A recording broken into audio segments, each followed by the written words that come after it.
Saudara-saudara pembelajar yang saya hormati, untuk pertemuan kali ini kita akan membahas tentang analisis korelasi dan regresi. Terutama nanti tentang regresi linear sederhana dan regresi ganda dua prediktor. Menurut asal kata, korelasi berasal dari kata correlation yang berarti hubungan atau keterkaitan. Padanan kata yang lain adalah association atau connection. Dalam kaitannya dengan statistika, korelasi diartikan sebagai saling keterkaitan antara dua variabel random.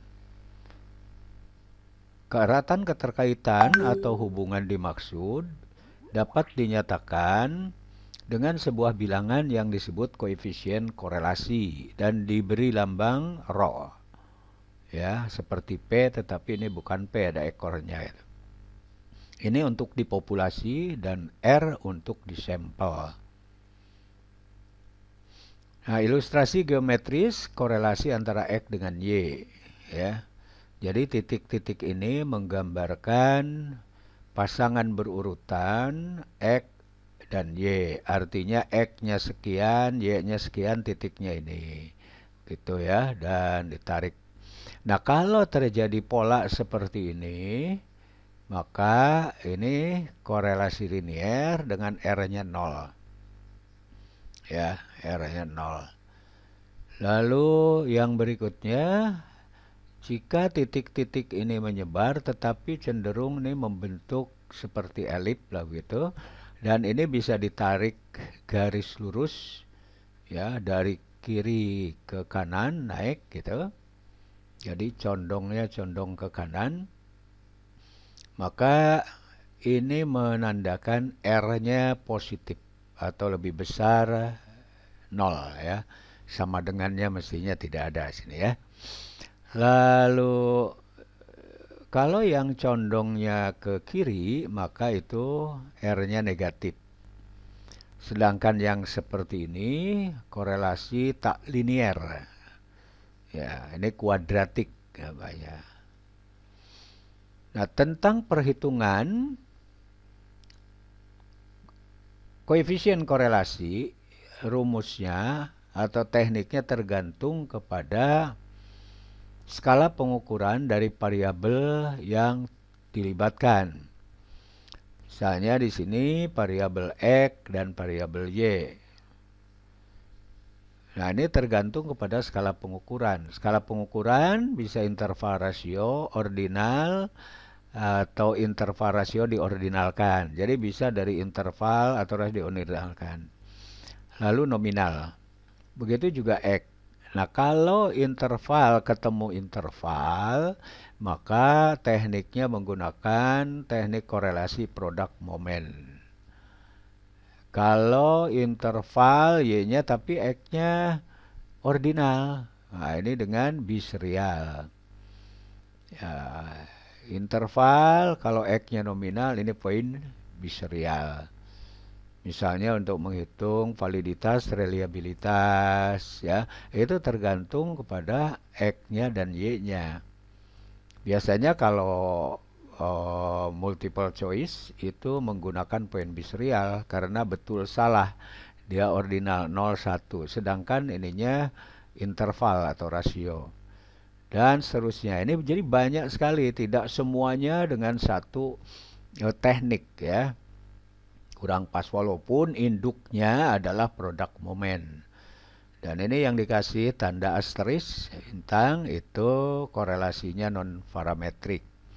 Itu kalau nominal dengan nominal ya. Oke. Nah, berikutnya dalam kajian korelasi secara umum ya, kedudukan semua variabel itu sama,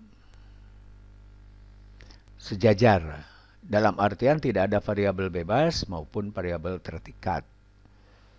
Nah, dalam analisis regresi dikenal atau korelasinya linier gitu, dikenal istilah variabel bebas dan variabel terikat. Ya. Sedangkan dalam analisis jalur atau FET, istilah yang digunakannya adalah variabel exogenous dan variabel endogenous.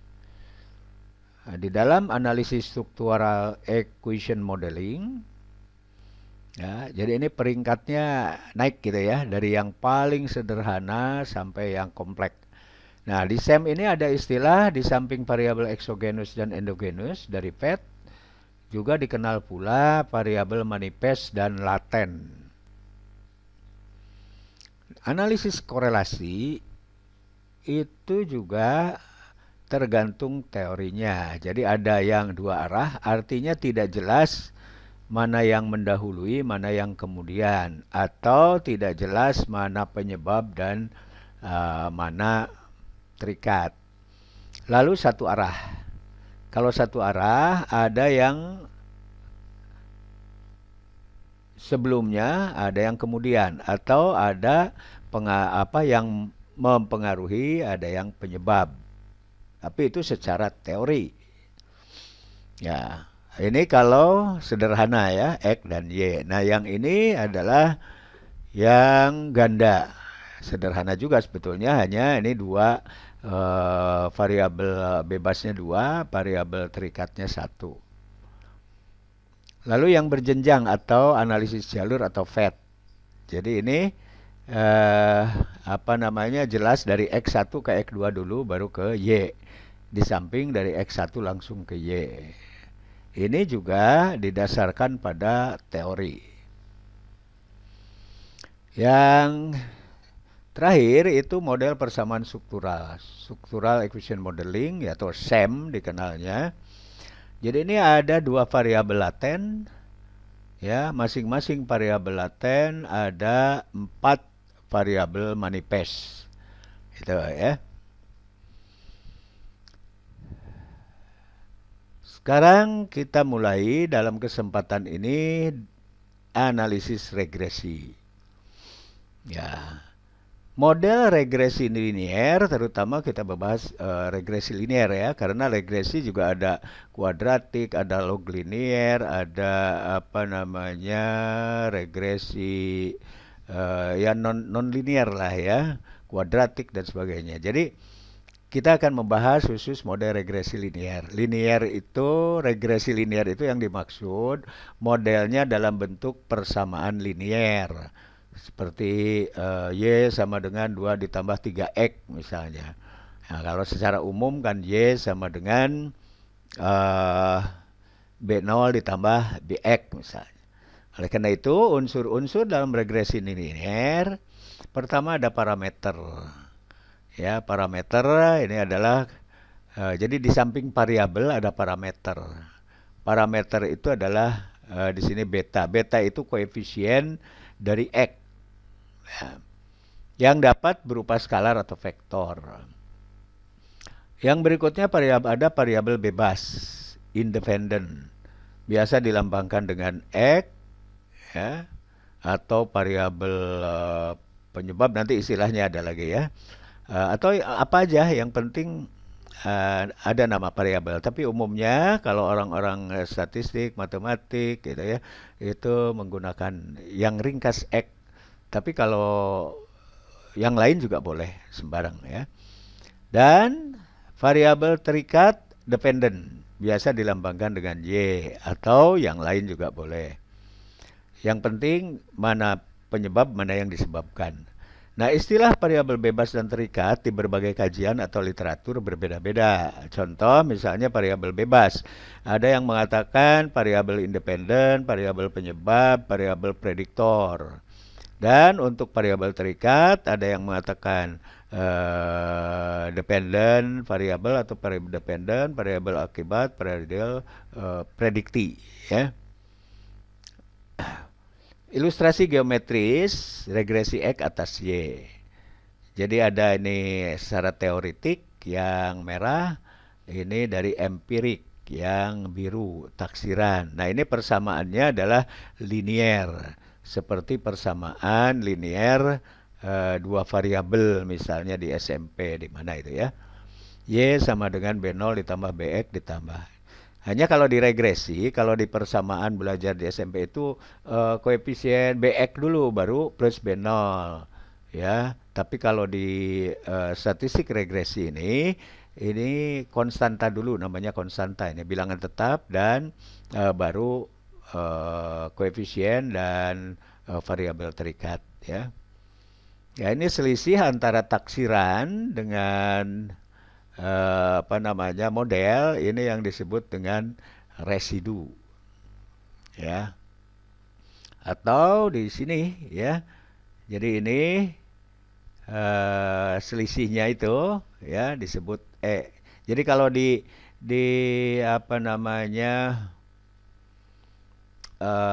sampel ya, itu selisih antara titik dengan garisnya yang diprediksinya ini residunya. Kalau di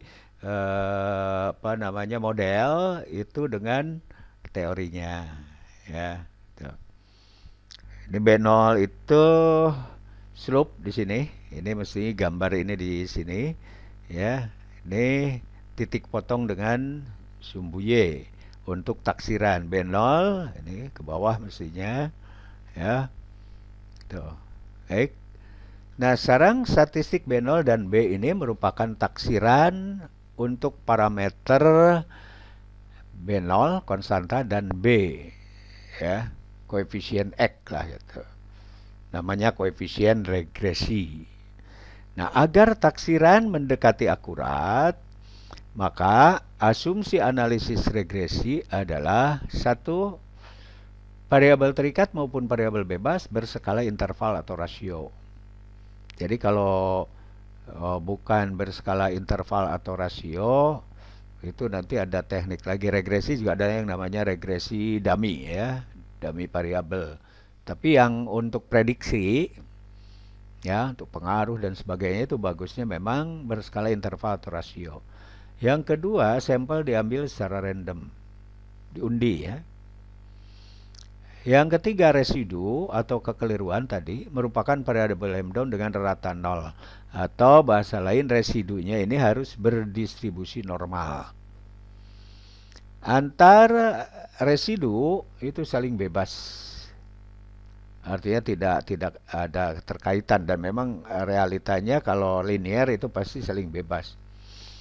Varian kekeliruan bersifat konstan atau homoskedastis ya. Dan ditambah untuk regresi lebih dari satu prediktor, misalnya regresi ganda ya, misalnya dua variabel, ditambah antar variabel bebas tidak saling berkorelasi, tidak terjadi multikoliniaritas atau bebas linear. Nah, karena kenyataannya sulit sekali memang untuk menemukan yang misalnya X1 dengan X2 ini tidak berkorelasi.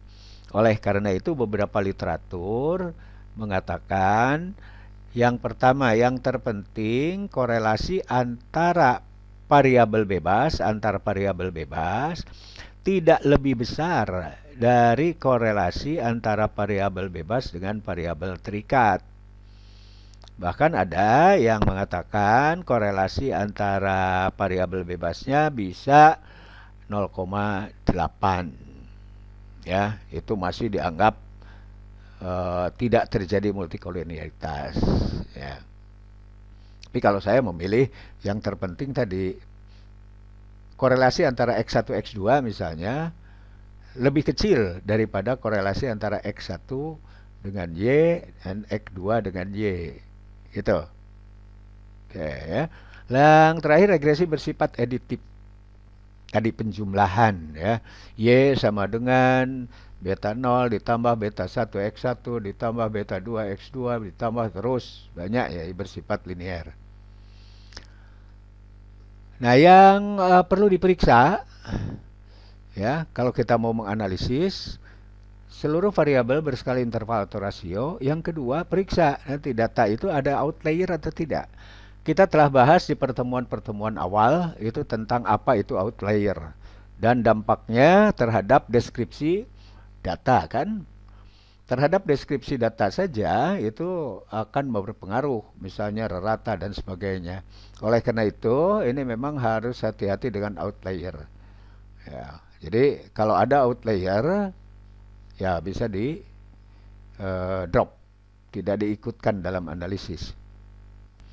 Nah, yang warna biru ini yang paling diuji. Walaupun begitu, ada juga teori yang sebetulnya ini kan dibangun di eh, teori sehingga ya tidak perlu diuji, namanya asumsi begitu. Tapi umumnya orang-orang menguji. Jadi yang pertama bahwa hubungan atau korelasi itu bersifat linier ya atau regresinya linier.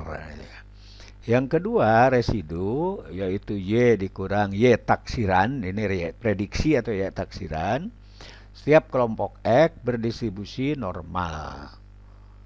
Varian residu homogen. Ini lambangnya enggak kurang apa ini bukan rata tetapi topi gitu ya, prediksi. Nah, antar waktu tidak saling berkolerasi. Ini khusus untuk time series ya. Untuk time series biasanya keuangan itu orang-orang keuangan itu ada analisis runtun waktu menggunakan regresi, tetapi salah satu syaratnya adalah bahwa tidak terjadi autokorelasi. Artinya tiap segmen waktu tidak saling berkorelasi.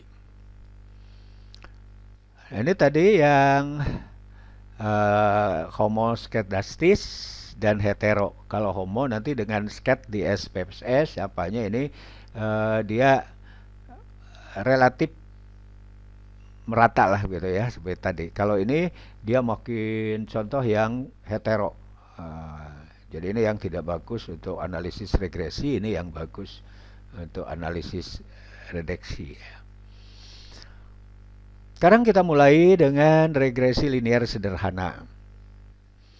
Disebut regresi linear sederhana karena prediktornya hanya satu atau satu variabel bebas dan satu variabel terikat. Tujuannya yang pertama adalah menaksir bentuk hubungan linear antara satu variabel bebas dengan satu variabel terikat. Dikenal juga regresi linear satu prediktor. Langkahnya nanti setelah data terkumpul, setelah tadi screening ya, screening, memeriksa skalanya interval atau tidak. Nah, langkah berikutnya dianalisis adalah menyusun model. Menyusun persamaan regresi berdasarkan data dari lapangan. Yang kedua,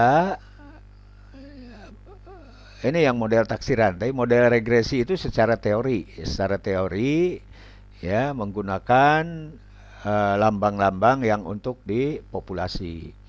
Menyusun model taksiran sama modelnya tetapi menggunakan lambang-lambang untuk di sampel. Ada di pertemuan pertama bisa dilihat-lihat lagi bagaimana lambangnya. Lalu berikutnya setelah model taksiran terbentuk, lalu menguji linearitas regresi. Apakah linear? Tidak.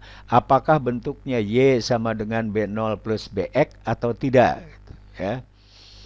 Setelah ini selesai, kalau linear, maka dilanjutkan menguji kebermanaan koefisien regresi, yaitu betanya. Atau ya maknanya adalah menguji signifikansi pengaruh variabel bebas terhadap variabel terikat. Jadi uji pengaruh bukan dengan korelasi tetapi dengan bukan dengan koefisien korelasi tetapi dengan koefisien regresi. Ya. Lalu mengetahui keratan hubungan. Ya, korelasi lah. Korelasi antara X dengan Y. Nah, ini dengan menggunakan produk momen. Kalau di matrik tadi yang di atas dikemukakan, karena variabel X maupun Y sama-sama interval atau rasio. Menentukan kontribusi relatif variabel bebas terhadap variabel terikat melalui koefisien determinasi. Ya, koefisien determinasi itu koefisien korelasi dikuadratkan. Jadi belum dikalikan 100% kalau koefisien determinasi. Nah, dikalikan 100% namanya kontribusi relatif atau sumbangan relatif. Kita langsung ke contoh kasus. Ya, mohon maaf, minum dulu.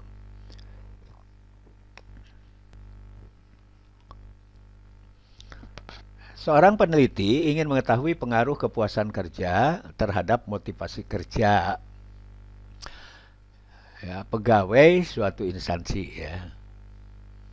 Ia melakukan langkah-langkah secara garis besar sebagai berikut. Menetapkan populasi dan mengambil sampel secara random. Lalu menyusun rumusan masalah. Ya, misalnya rumusan masalahnya, apakah kepuasan kerja berpengaruh terhadap motivasi kerja pegawai? Yang kedua, ini yang utama, yang ada hypothetical namanya, ada hipotesisnya.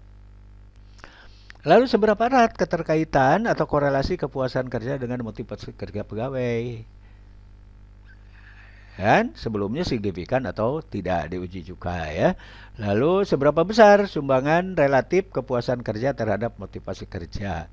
Nah, karena sederhana ya 3 pertanyaan ini, rumusan masalah ini cukup untuk regresi sederhana. Ini contoh yang sederhana. Langkah ketiga tentunya menelusuri pustaka atau kajian pustaka dan menetapkan hipotesis penelitian. Jadi hipotesis penelitian itu diperkuat dari pustaka. Nah, untuk menjawab apakah kepuasan kerja berpengaruh terhadap motivasi kerja. Nah, misalnya dari hasil kajian pustaka, baik dari buku maupun dari hasil-hasil penelitian orang lain, ternyata keputusannya atau kesimpulannya kepuasan kerja berpengaruh terhadap motivasi kerja. Ini baru secara teoritis. Nah, tinggal dibuktikan secara empiris nanti dari lapangan. Oleh karena itu, berikutnya adalah menyusun instrumen dan mengumpulkan data. Nah, misal diperoleh data seperti berikut. Ini ada 50 ya, dan ini nanti ada di file yang saya simpan di Google Classroom ya.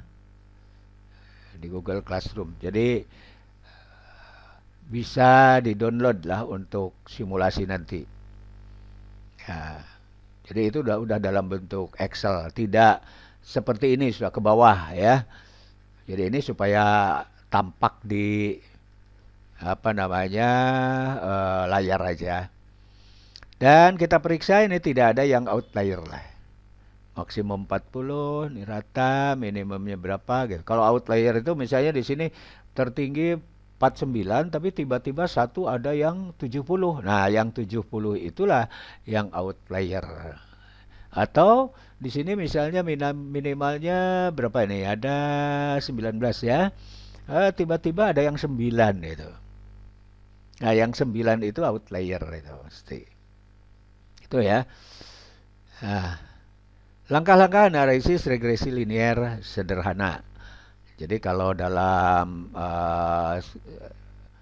karya tulis akademik, skripsi misalnya, atau tesis ya, ini ditulis saja ini di metodologi ini kan, untuk analisis di subbab analisis data. Jadi screening ya, kalau ada outlier. Lalu berikutnya menyusun persamaan regresi. Berikutnya menguji linearitas, dan saya sarankan ini terpisah diuji linearitas ya, sudah disimulasikan kalau tidak salah ya, dengan normalitas dan homogenitas. Kalau linearitas belum ya gampang aja, tinggal lihat nanti di PSTRIP atau cari literatur bagaimana caranya. Atau nanti suatu ketika kita akan bahas tentang menguji linearitas persamaan regresi. Berikutnya menguji normalitas distribusi residu. Nah, ini saya tulis sekarang Y dikurang Y prediksi. Y prediksi itu namanya Y dari persamaan tadi di sini. Sementara Y di sini adalah Y dari lapangan. Ya, Y dari lapangan. Lalu menguji signifikansi koefisien regresi atau signifikansi pengaruh variabel bebas terhadap variabel terikat. Menghitung koefisien korelasi variabel bebas dengan variabel terikat. Hitung dulu, baru lihat signifikan atau tidak. Nah, umumnya kalau koefisien regresinya signifikan, korelasinya juga signifikan. Karena ada korelasi, ada hubungannya atau ada keterkaitannya ya. Lalu menguji signifikansi koefisien korelasi, menghitung koefisien determinasi, yaitu koefisien korelasi dikuadratkan, dan sumbangan relatif. Lalu menyimpulkan hasil. Ya ini langkah-langkahnya. Mari kita sama-sama untuk simulasi. Yang pertama menggunakan PES strip. Ya. Anda silahkan jalankan PES stripnya. Lalu upayakan agar dalam posisi menu utama. Nah, dari menu utama nanti ada klik analisis regresi. Itu berada di tengah bagian bawah ya. Akan muncul beberapa pilihan jenis-jenis regresi itu. Nah, diklik terlebih dahulu regresi sederhana yang A. Nah, akan muncul nanti meminta ketika nama variabel. Kalau sudah ada nama-nama di situ, dihapus dulu atau timpa saja dengan nama yang baru. Kemudian digeser ke bawah nanti ya isi besar sampel. Dalam simulasi ini tadi datanya adalah 50. Ya. Lalu klik OK. Nah, pastikan nanti data itu masih kosong ya, belum ada terisi. Kalau terisi seperti biasa di blok lalu di del, atau diceknya lebih baik diisikan dulu lebih dari 50. Misalnya 60 atau 51. Ya, lalu OK, nanti di 51 ada data enggak? Kalau ada, ya cek lagi barangkali sampai 100 kalau perlu. Nah, sisa-sisa itu, data-data itu yang berwarna biru itu di blok lalu di del saja. Lalu data setelah kosong, isi data, diketik, ya, ketikan satu persatu atau copy paste special value OK jika dari Excel. Ingat harus copy paste, di paste strip ini special value OK. Kenapa? Karena supaya tidak mengubah tampilan. Ya. Kalau ke program tidak masalah, sebetulnya nggak akan berpengaruh, tapi ke tampilan. Yang berikutnya blok data yang tadi, kalau sudah ngeklik yang lain, kalau belum sebetulnya langsung aja, tapi meyakinkan ya blok aja data, lalu klik sort dan filter, lalu pilih yang dari A ke Z. Ya. Dari A ke Z ya, diklik. Scroll lagi ke bawah sampai nanti di kolom C314. Kolom C baris 314. Tuh, karena itu program tidak ada perintah gitu, tapi sudah ada 0,05. Tapi itu untuk memastikan isi taraf signifikan. Dalam contoh ini kita isi 0,05. Lebih kecil dari ini lebih bagus. Lihat tabel ANAVA dan kesimpulan. Nah, keterangan jika koefisien regresi beta signifikan berarti variabel bebas berpengaruh terhadap variabel terikat. Oke, kita mulai. Ya, silahkan Anda ketik motivasi kerja dan kepuasan kerja. Ini literaturnya, ini karena ini versi PES-strip masih versi 1911 ya. Nah, kalau versi yang baru nanti belum saya buat memang. Maka literaturnya ini yang buku saya yang terbitan 2018. Tetapi PES-strip yang 1911-02 itu sudah mengacu ke buku yang baru. Tapi halamannya nggak isinya relatif sama, hanya ada revisi. Eh, apa namanya, halaman tidak jauh berbeda.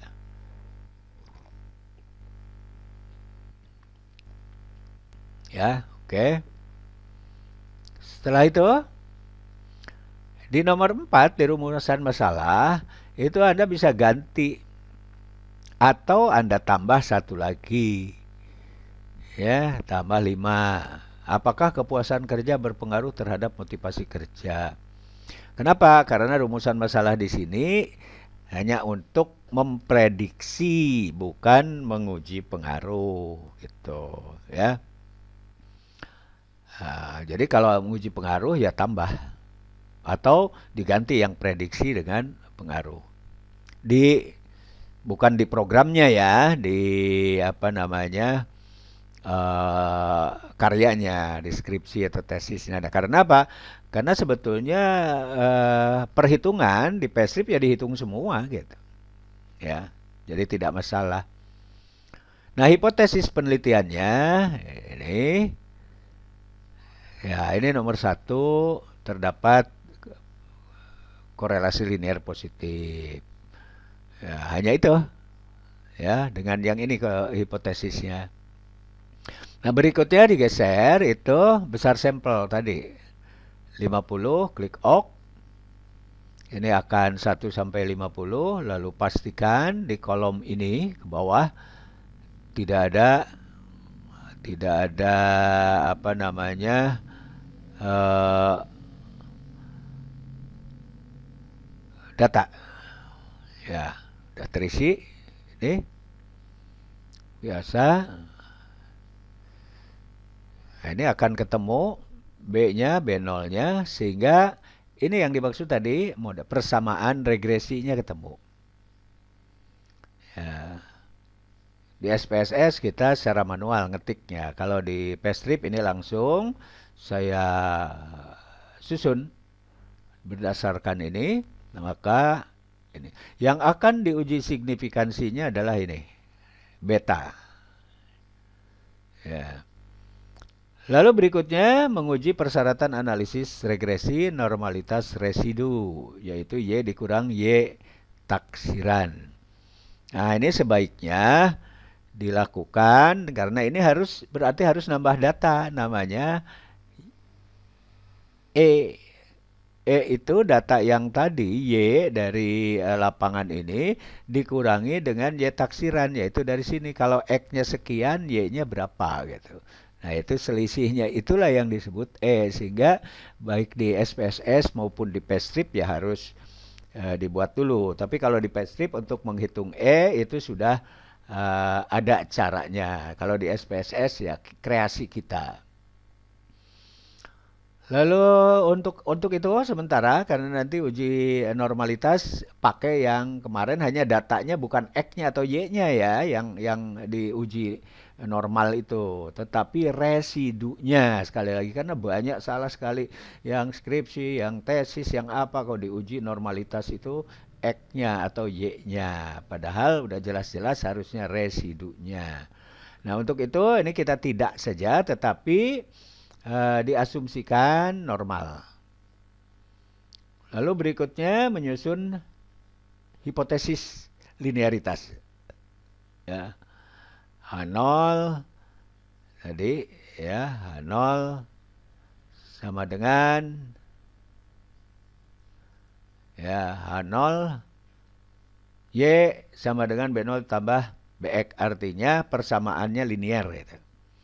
Nah, HA-nya pasti ini tidak sama dengan. Setelah itu geser ke bawah nanti.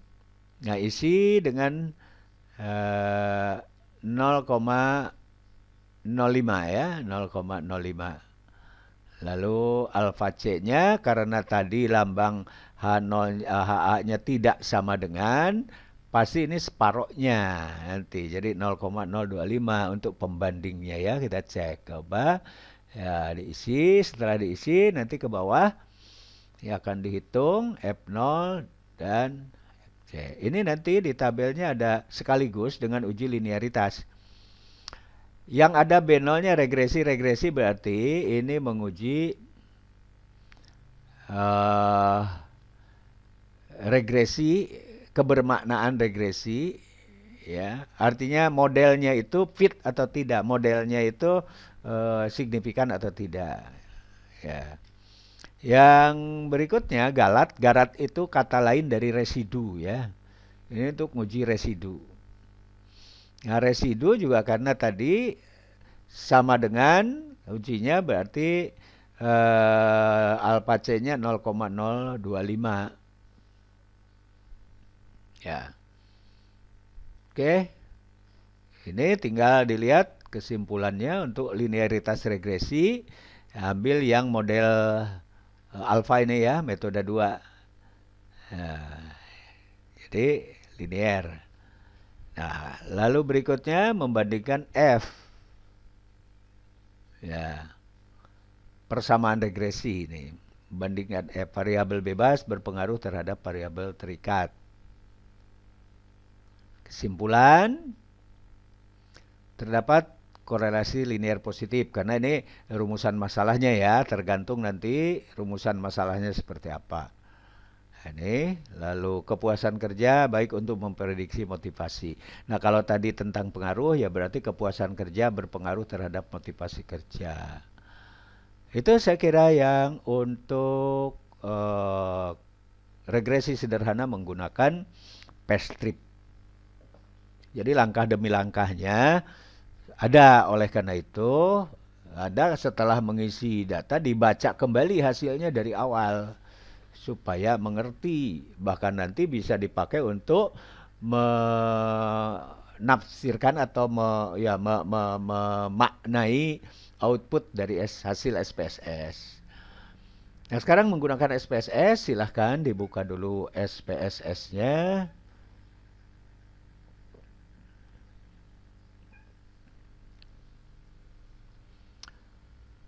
Ya, lalu entry variabel seperti biasa, klik data view. Baris pertama dengan X, baris kedua dengan Y untuk name ya. Dan seterusnya.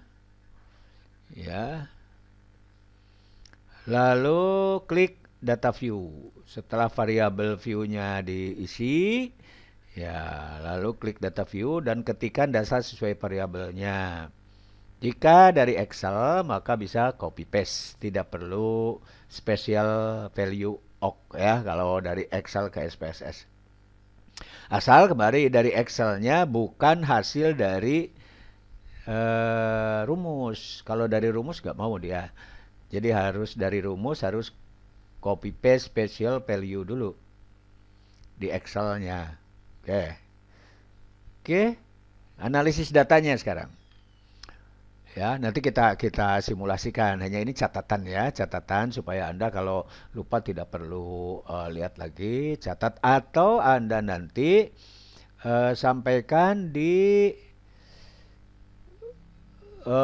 bab 3 di metodologi, deskripsi, tesis atau Anda. Ini langkah-langkah untuk analisisnya. Jadi disampaikan ini supaya pembaca juga nanti yang belum kulino, yang belum terbiasa itu bisa meniru seperti ini. Atau bisa mengecek langkahnya ada terlewat atau tidak ya. Baru analisis data. Jadi jadi nanti klik analyze, sorot regression, klik linear. Silakan Anda ngikuti juga praktek langsung. Baru kita nanti ulang lagi dengan langsung praktek. Yang kedua, masukkan Y ke kotak dependent list dan X ke kotak independent list.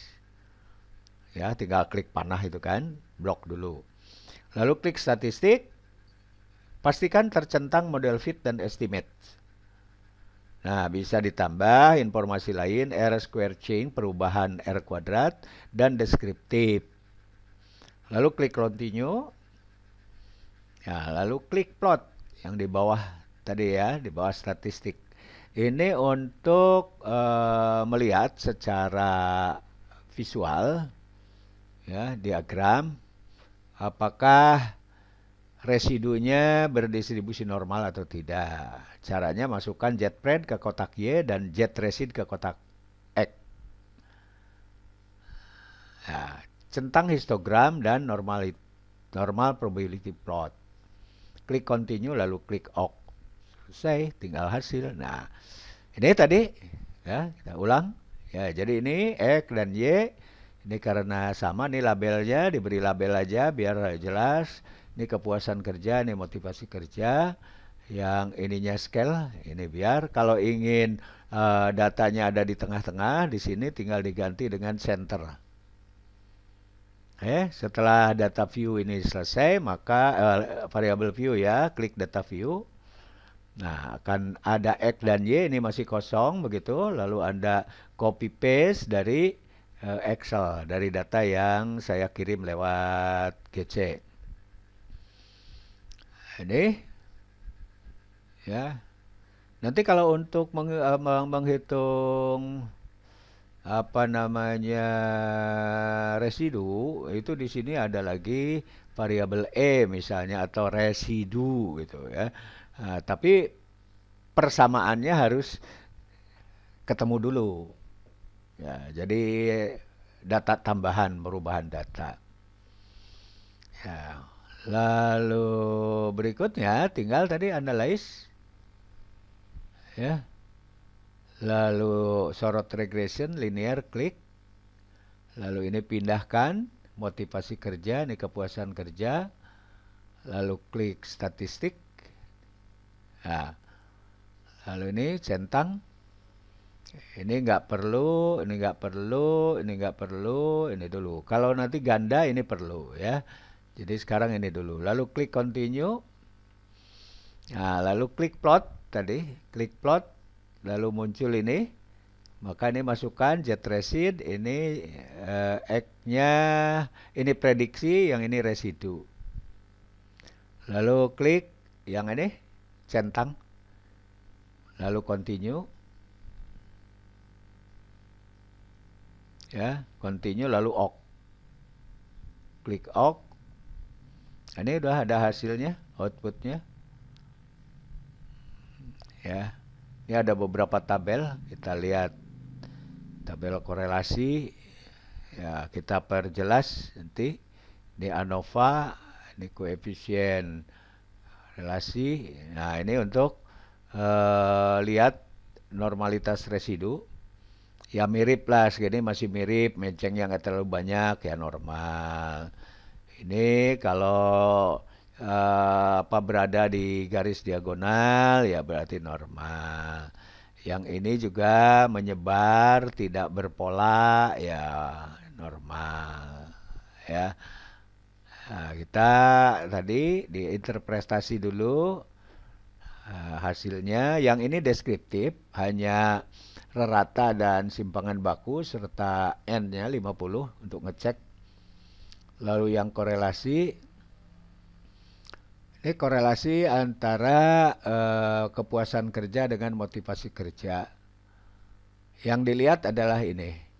Nah, kalau ini 0,000 lebih kecil dari 0,05 berarti tolak H0. Ya, artinya apa? Artinya korelasinya signifikan. Lalu ini hanya model memasukkan tadi metodenya menggunakan enter karena ada beberapa metode, ada enter stepwise.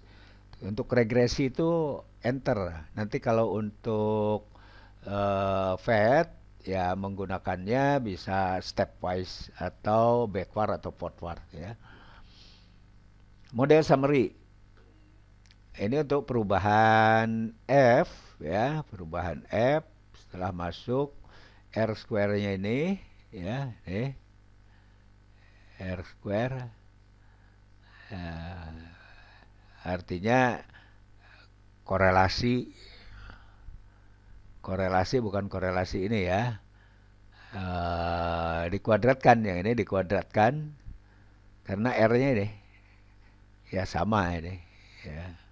Ini sudah ada kuadratnya, ini yang disebut koefisien determinasi yang ini. Nah, sumbangan relatifnya tinggal dikalikan 100%. ANOVA ini untuk menguji model tadi. Modelnya juga signifikan. Artinya apa? Ya modelnya pas tadi Y sama dengan sekian itu. Nah, sekarang menguji beta. Ini betanya ya, yaitu pengaruh.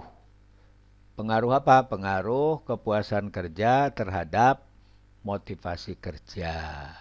Kepuasan kerja terhadap motivasi kerja. Yang dilihat adalah signya. Kalau di pastry alfa nolnya. Kalau yang untuk konstanta itu konstan, ini tidak usah dihirau. Yang ini aja, ya. Ini nah, berarti kan lebih kecil dari 0,05, berarti signifikan. Artinya ya kepuasan kerja berpengaruh terhadap motivasi kerja. Ini tadi chart sudah, ya. Baik, itu untuk regresi sederhana. Sekarang kita coba regresi dua prediktor. Ya, 3 variabel jumlahnya, 2 variabel bebas, dan 1 variabel terikat. Tujuannya ini langkah-langkahnya menyusun model tadi ya, menyusun persamaannya dulu, lalu menguji linearitas, ya menguji atau mengasumsikan normalitas residu, menguji signifikansi regresi B1 dan B2 baik sendiri-sendiri maupun bersama-sama. Kalau bersama-sama sebetulnya menguji model tadi ya. Atau di sini maknanya itu kalau ini pengaruh variabel bebas terhadap variabel terikat.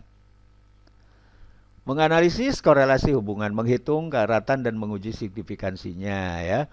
Hubungan antara variabel bebas dengan variabel terikat, baik sendiri-sendiri maupun bersama-sama.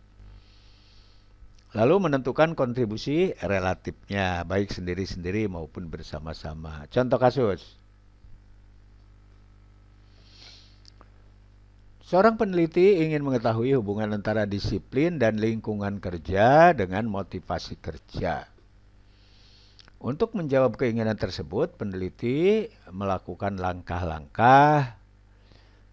Pertama, merumuskan masalah. Misal, ya, apakah disiplin berpengaruh terhadap motivasi kerja? Apakah lingkungan kerja berpengaruh terhadap motivasi kerja? Apakah disiplin dan lingkungan kerja secara bersama-sama berpengaruh terhadap motivasi kerja? Seberapa besar keeratan korelasi antara disiplin dengan motivasi kerja? Seberapa besar keeratan korelasi antara lingkungan kerja dengan motivasi kerja? Seberapa besar keeratan korelasi antara disiplin dan lingkungan kerja secara bersama-sama dengan motivasi kerja? Atau mau ditambah dengan sumbangan relatif masing-masing. Terserah lah, ini hanya untuk contoh aja. Karena untuk sumbangan relatif ya itu hanya tindak lanjut setelah diketahui korelasinya. Baik, kita lanjut. Ya, tentunya kembali menelusuri literatur untuk tadi menentukan hipotesis ya. Yang dihipotesiskan itu hanya 3 tadi. Yang ada pengaruh-pengaruhnya aja. Ya, ya, jadi hipotesisnya kan merupakan jawaban dari rumusan masalah. Jadi disiplin berpengaruh terhadap motivasi kerja, lingkungan kerja berpengaruh terhadap motivasi kerja, disiplin dan lingkungan kerja secara bersama-sama berpengaruh terhadap motivasi kerja. Itu mengumpulkan data atau instrumentasi. Misal terkumpul data ini, lain lagi nih ya, ada 32. Dan ada file di simulasi regresi dan FET. Seperti yang tadi juga ya, tinggal nyari aja. Ini yang 32 ya, 32. Yang tadi 50. Baik, kita lanjut. Ya, jadi ini seperti biasa asalnya itu. Jadi Anda silahkan download file atau file yang tadi juga ada ya. Menggunakan pastrip kan sudah ada ya. Pastripnya kalau belum di close kan bisa di copy lagi datanya. Ya, kita menggunakan pastrip ya. Jalankan pastrip. Kembali lihat. Pastikan ada di menu utama. Lalu klik analisis regresi. Sekarang klik yang B. Regresi ganda 2 prediktor. Geser sampai ada petunjuk warna merah. Isikan besar sampel, kemudian klik OK. dan tunggu hingga eksekusi selesai seperti biasa. Lalu pastikan kolom data X1, X2, dan Y kosong. Kalau ada, sudah ada, dihapus dulu. Kecuali bisa juga lihat besar sampelnya tadi. Kalau besar sampel yang ada di situ lebih kecil dari 32, ya nggak usah dihapus, timpa aja nanti. Ya.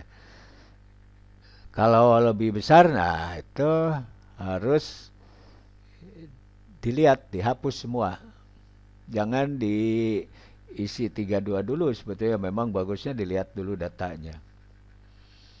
Baik, setelah itu ketikkan data sesuai kolomnya atau jika sudah ada di Excel tinggal copy paste special value awk. Geser ke bawah, kembali sampai ada yang warna merah. Untuk simulasi saat ini pilih tidak ya untuk pertanyaan apakah akan diuji linearitas. Nah, kenapa? Karena saya berharap Anda uji linearitasnya sendiri-sendiri itu ya, tersendiri. Kalau mau juga nanti latihan sendiri ya boleh, karena di PStrip jelas juga petunjuknya.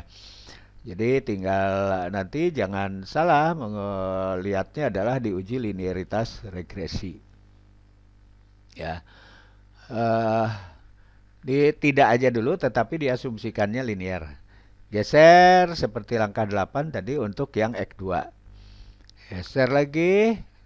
Nah, untuk uji normalitas juga sama, tidak lalu diisi normal. Maksudnya Anda harus buat lagi sebetulnya nanti data residu lalu diuji dengan normalitas.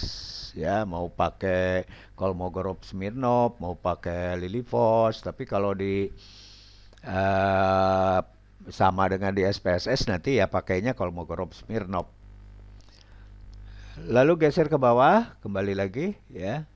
Isi taraf signifikan 0,05, ya selesai. Tinggal interpretasi hasil dan caranya Anda kembali. Dibaca dari atas, dari awal sampai akhir. Ya.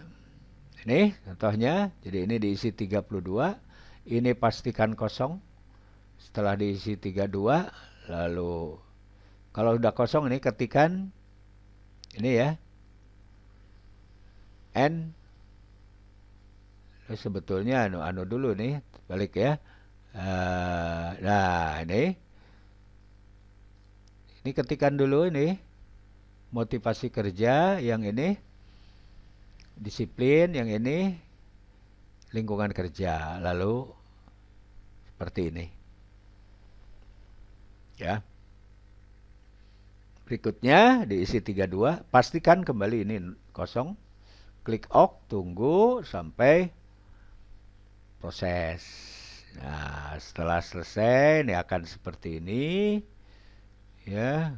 Ini dilihat angka-angkanya sama atau tidak ini ya. Kalau tidak dari simulasi berarti ada data yang salah. Lalu geser sampai ke sini. Nah, di sini tidak, di sini linear. Ini ya, tidak, ini linear. Nah, ini untuk persamaan pertama X1 dengan Y. Tapi saya tulis ini Y1 supaya tidak kacau. Lalu persamaan kedua sama. Ini juga sama seperti tadi ya. Berikutnya untuk normalitas residu. Isi tidak tapi asumsi normal. Silahkan Anda uji normalitas residunya.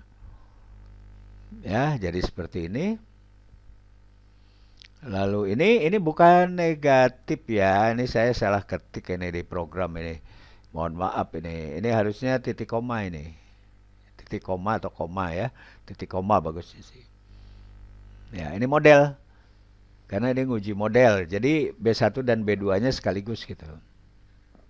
Ya. Ini tidak perlu ditulis di sini, kalau ini cara memaknainya aja. Jadi kalau mau kembali ini lambangnya, deskripsi ini keterangan di bawahnya aja. Kalau B1, B2 sama dengan 0 artinya model persamaan regresi tidak signifikan gitu ya. Oke. Berikutnya ada tinggal ngisi 0,05. Karena hipotesisnya tidak sama dengan, maka di sini pasti separuh dari ini. Jadi sini 0,025 ya. Nah, ini ya. 0,05 ini 0,025. Kenapa? Karena ada kiri kanan gitu. Ya. Ya, lalu tinggal ngambil keputusan. Ya. Tolak 0. Koefisien regresi biasanya berapa? Nah, bahasa lainnya apa?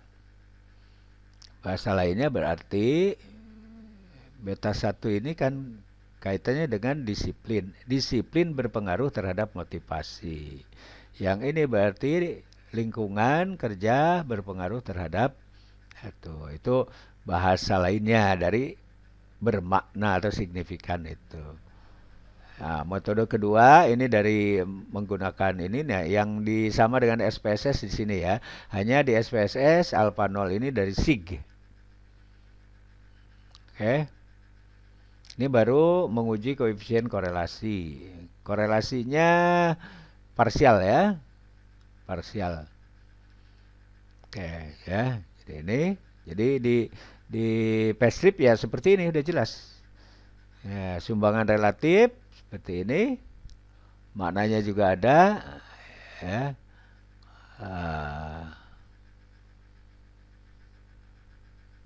Ya, jadi ini kesimpulannya juga ada. Kalau di SPSS tidak ada, sehingga banyak teman-teman yang lain menggunakan hasil output dimaknai dengan membaca PSTRIP. Oke. Nah, jadi ini Anda baca lagi aja karena ini di PSTRIP sudah ada semua ya. Oke.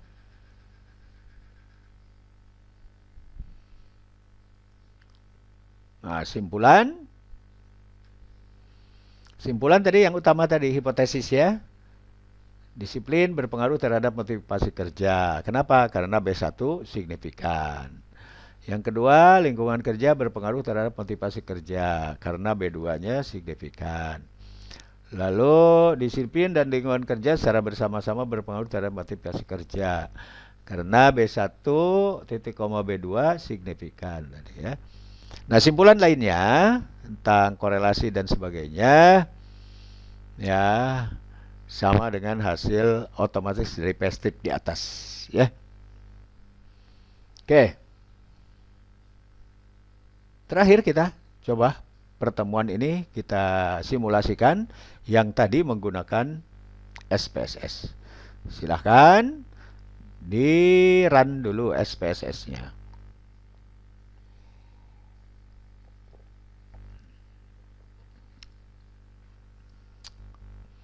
Berarti sekarang di data view itu ada 3 baris kan. Untuk X1, X2, dan Y. Nah, tinggal memberi di label aja kan. Untuk X1 itu disiplin, X2-nya lingkungan kerja, Y-nya motivasi kerja. Yang lainnya sama ya, numerik dan scale. Ya, lalu entry data.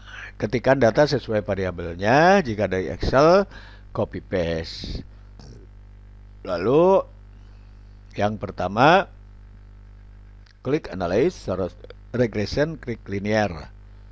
Masukkan Y ke kotak dependent list, X1 dan X2 ke independent. Seperti yang tadi sebetulnya. Hanya tambah di dependent listnya ya jadi 2. Independent listnya jadi 2. Dan di ini model fit dan estimate sama, hanya ditambah ini semua aja karena kita akan melihat korelasi parsialnya ya, parsialnya. Jadi yang sebelah kanan itu kotak-kotak kecilnya itu dicentangi semua itu. Nah, yang kanannya nggak perlu karena kita bukan time series. Lalu setelah centang-centang semua, klik continue. Setelah itu klik plot. Masukkan untuk masukkan JetPred dan JetResid ya untuk melihat secara visual normalitas residu. Jadi satu caranya yang males bikin data residnya ya seperti itu. Walaupun sebetulnya gampang kok bikin data resid baik di SPSS maupun di PSTRIP. Nantilah kita coba khusus bagaimana cara menghitung residu. Lalu klik continue dan klik OK. Nah, ini mulai ya, kita simulasi. Jadi cek, tadi ulang, lihat data view, variable view. Variable view berarti ini X1, X2, Y, ini numerik semua, desimalnya dinolkan, labelnya sesuai nama variabelnya. Lalu ini kalau ingin di tengah nanti datanya bisa center ya, tapi ini scale semua. Tinggal klik data view. Nah, di data view ini mungkin Anda masih kosong, ini sudah di copy paste ya, atau diketik satu-satu ya lama ya, apalagi 100. Ini 32 ya. 32 ya, copy paste saja di Excel, dari Excel. Nah, untuk buat residu sebenarnya di sini bisa tambah residu setelah persamaan diketahui. Kalau belum sekarang ya belum bisa. Ya, setelah copy paste, nah baru tadi diklik analyze-nya nih. Klik analyze, solid regression, klik linear. Lalu nih masukkan ke independen, ini ke independen, ini ke dependent. Ya, seperti ini. Ya. Lalu klik statistik. Ya. Ini centang, ini pastikan, ini biasanya default, artinya tidak kita centang juga sudah tercentang sendiri. Nah, lalu sekarang ini centang aja semua. Ya, centang semua. Yang ini nggak perlu karena bukan time series. Kalau mau lihat confident intervalnya boleh. Tapi ya nggak perlu nanti memaknainya ya. Baru continue. Nah, seperti ini. Ini belum sudah muncul ini ya. Mungkin Anda belum. Ini lalu klik continue. Klik OK. Nah, klik plot. Muncul ini. Masukkan jet resid. Nih. Centang. Histogram. Dan normal probability plot. Ya. Lalu continue. Klik. Ya, lalu klik OK. Nah, ini sudah hasilnya. Saya perbesar yang ini. Ini kembali hanya deskriptif. Ini rata simpangan baku N32 udah benar semua ya. Lalu, nah yang dilihat korelasinya tadi. Ya, korelasinya. Ini disiplin dengan motivasi. Ini lingkungan kerja dengan motivasi. Ya cukup ini lihatnya. Ya karena ini sama ini. Ya cuma beda posisinya. Nah yang perlu dilihat tuh ujinya ini. Ya sig-nya nih. Sig. Ya. Ya karena dimaksudkan korelasinya positif. Kalau korelasinya positif one tail. Kalau ada tidak korelasi, nah itu berarti two tail. Nah, ini signya alfa nolnya ini 0,00, 0,00, ini lebih kecil dari 0,05, berarti tolak H0 atau korelasinya signifikan. Nah, berikutnya R square. Ini adalah koefisien determinasi bersama X1, X2 terhadap Y. Nah, sumbangan relatifnya tinggal kalikan 100%. Lalu tabel berikutnya yang ini untuk menguji signifikansi model. Ya, persamaan tadi Y sama dengan berapa ditambah berapa X1 tambah berapa X2. Nah, itu tepat atau tidak gitu ya. Nah, makna lainnya adalah pengaruh bersama. Ya, ya. Nah, diperbesar ini ya. Ini nih. Ini sudah dikuadratkan R-nya ini. Ya. Lalu ini dikuadratkan. Ya, jadi koefisien determinasi yang ini ya. Ini nanti kita bahas yang lainnya yang ini koefisien ya. Jadi ini dan maknanya ya harus jelas. Nah, tadi tabel yang ANOVA ini untuk menguji hipotesis ini. Beta 1, beta 2 sama dengan 0. Dan HA-nya karena HA-nya tidak sama dengan, maka taraf signifikan dibagi 2 ini. Ya, tetapi di sini kan signya 0,00, masih lebih kecil dari 0,025, maka tolak H0. Nah, ya. Ini maknanya. Nah, persamaannya ini tadi. Ya, persamaannya. Jadi persamaan ini bermakna. Makanya istilah di PSTRIP bisa digunakan untuk memprediksi. Jadi untuk melihat Y cukup melihat X1 dan X2. Maka Y-nya akan bisa ditebak gitu. Nah, ini untuk masing-masing koefisien masing-masing tadi yang pertanyaan 1 2 ya berpengaruh tidaknya. Itu lihatnya dari signya ini. Ya. Nah, karena di sini lebih besar B0-nya sama dengan 0 sementara ini positif karena korelasinya positif, maka tidak dibagi 2 0,05-nya. Jadi tetap jadi ini 0,027 ya lebih kecil dari 0,025. Jadi masing-masing ini berpengaruh ya secara sendiri-sendiri. Sekarang korelasi parsial. Korelasi parsial itu artinya kalau korelasi kita menghitung korelasi X terhadap Y, X1 terhadap Y, X2-nya dikontrol, diperhitungkan supaya tidak mengganggu gitu. Ya, gitu. Begitu juga kalau X2, X1-nya dikontrol. Makanya di PSTRIP itu kan ada itu di PSTRIP itu lebih jelas itu ya, di PSTRIP. Ini sumbangan relatif masing-masing juga bisa dicari dari koefisien determinasi masing-masing. Ini tadi hanya visual dari uji normalitas residu ya. Ya, kalau mendekati kurva ini ya mendekatilah gitu. Ya, berdistribusi normal. Ini kalau tidak menyebar atau ada di antara diagonal ini berarti ya homoskedastis artinya residunya sama setiap kelompok gitu ya karena tiap X kelompok gitu. Nah, ini kalau menyebar tidak berpola, tidak misalnya lingkaran atau pola lah tertentu, maka residu berdistribusi normal.